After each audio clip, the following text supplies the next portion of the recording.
सौभाग्यम सी scheme Jaipur से मैं नरेंद्र गुप्ता आपके सामने इस वीडियो के द्वारा ज्योतिष के उपायों पर चर्चा के लिए उपस्थित हुआ हूँ। इसमें कुछ उदाहरण दिए गए हैं, इसलिए इस वीडियो को अंत तक देखें।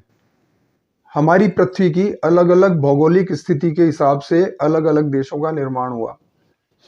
किसी भी देश में बगैर अनुशासन के शासन कार्य सुचारू रूप से नहीं चल सकता। इसके लिए कानूनी व्यवस्था बनानी पड़ती है और कानून का प्रारूप संविधान के अंदर लिखा होता है। किसी भी देश का शासक न्यायपालिका नहीं संभालता। न्यायपालिका एक अलग विभाग है और शासन एक अलग विभाग है। दोनों अलग अलग तरीके से काम करते हैं, लेकिन मिलकर काम करते हैं। अब भगवान इस पूरे ब्रह्मांड के स्वामी हैं।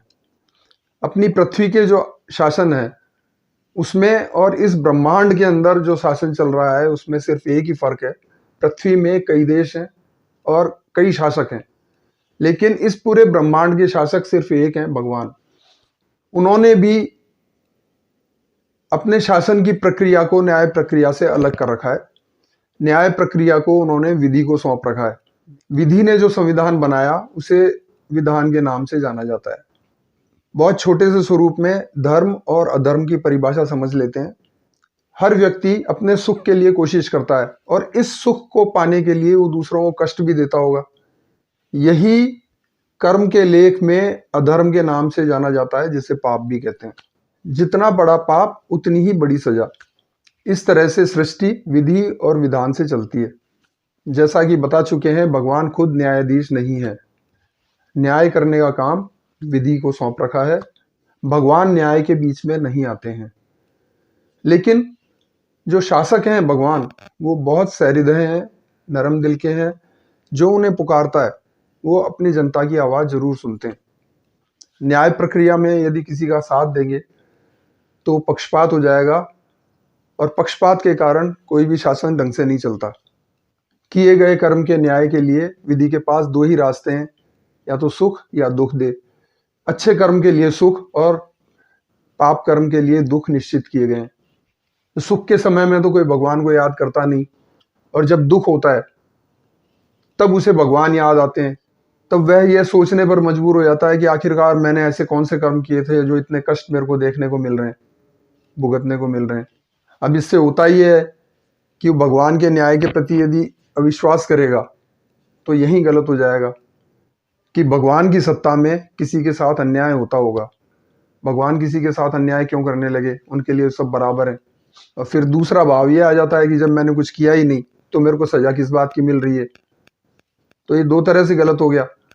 और जो भी व्यक्ति अनिच्छा और अविश्वास से कार्य करता है, न्याय उसके प्रति कठोर हो जाता है। व्यक्ति कष्टों से बचने की कोशिश करता है, इधर उधर सहारे की तलाश करता है, अपने सुखों को पाने के लिए उल्टे सीधे साधन अपनाता है और वो गलत से गलत होता चला जाता है। जब कभी उसका विवेक उसे जगाने की कोशिश करता है तो वो बहुत आगे बढ़ चुका होता है। उसे लगता है कि अब लौटना तो बहुत मुश्किल है। इस तरह से कष्टों का समय लंबा होता चला जाता है। इसे इस तरह समझना चाहिए कि जैसे कोई बीमारी है, हम डायबिटीज ही ले लें, उसमें मीठा खाना बंद है। मीठा नहीं खाएंगे तो डायबिटीज कंट्रोल में रहेगी और बीमारी को ठीक करने के लिए हम दवाई का प्रबंध करके ठीक कर सकते हैं। लेकिन यदि हम परहेज तोड़ेंगे, ये सोच लें कि साहब इतना सा मीठा खा लेते हैं, इससे क्या फर्क पड़ने वाला है, तो मीठा खाने से डायबिटीज को बढ़ना ही बढ़ना है और डायबिटीज के ठीक होने की संभावनाएं कम होती चली जाएंगी और बीमारी लंबी खिंच करके पूरी जिंदगी भर चल सकती है। इसी तरह से कष्टों का समय है। यदि हम बचने की कोशिश करेंगे और ये सोचें कि अभी थोड़ा सुख पालें, उसके देखते हैं, कोशिश करें, उल्टे सीधे काम करें, तो कष्टों का समय लंबा होता ही चला जाएगा। जो व्यक्ति समर्पित भाव से कष्टों की सजा पाने के लिए तत्पर हो जाता है, न्याय उसके प्रति सहानुभूति रखता है। प्रायश्चित की जो भावना है वो समर्पण भाव प्रदान करता है। मन में प्रायश्चित होगा कि यदि मैंने कभी कुछ गलत किया होगा तो मैं उसकी सजा भुगतने के लिए तैयार हूँ, मुझको सजा भुगत लेनी चाहिए। ताकि मेरे कष्ट खत्म हो जाएं। यह प्रायश्चित ही पाप कर्मों का खात्मा करता है और आत्मा को निर्मल करता है। हे भगवान, यदि मुझसे कोई पाप कर्म हुए हों तो मैं सजा पाने के लिए आपके समक्ष उपस्थित हूँ। आप जैसा रखेंगे मैं वैसा रहने को तैयार हूँ। ऐसे में भगवान अपनी प्रजा के साथ होते हैं और कष्टों का समय जो लंबा चलना था वो कम हो जाएगा।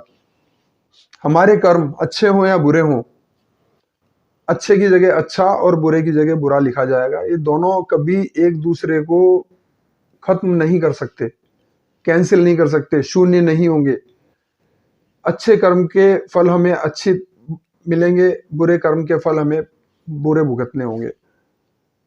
तो जब भी कभी कष्टों का समय आता है तो यह मान करके कि हमसे कभी किसी समय, चाहे पिछले जन्म में चाहे इस जन्म में, कोई गलत या पाप कर्म हो गए होंगे तो उसकी सजा भुगत लें ताकि वो पाप कर्म खत्म हो जाए, हमारी आत्मा निर्मल हो जाए और हमारा आने वाला समय हमारा बहुत अच्छे तरीके से बीते।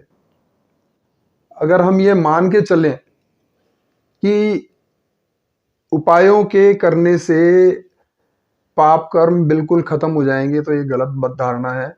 यदि प्रायश्चित की भावना हम रखेंगे तो समय कम हो सकता है, क्योंकि सजा पूरी की पूरी कम टाइम में पूरी हो जाती है।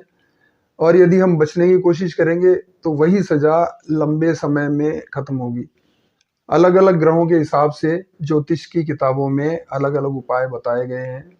उपायों को करने से हमारे द्वारा अच्छे कर्म किए जाते हैं। अच्छे कर्म करने से भगवान हमारा साथ देते हैं, हमें संबल बना रहता है और कष्टों का समय अपेक्षाकृत आसानी से बीतता है। कृपया इस वीडियो को लाइक करें, चैनल सब्सक्राइब करें और यह वीडियो अपने मित्रों तक शेयर करें।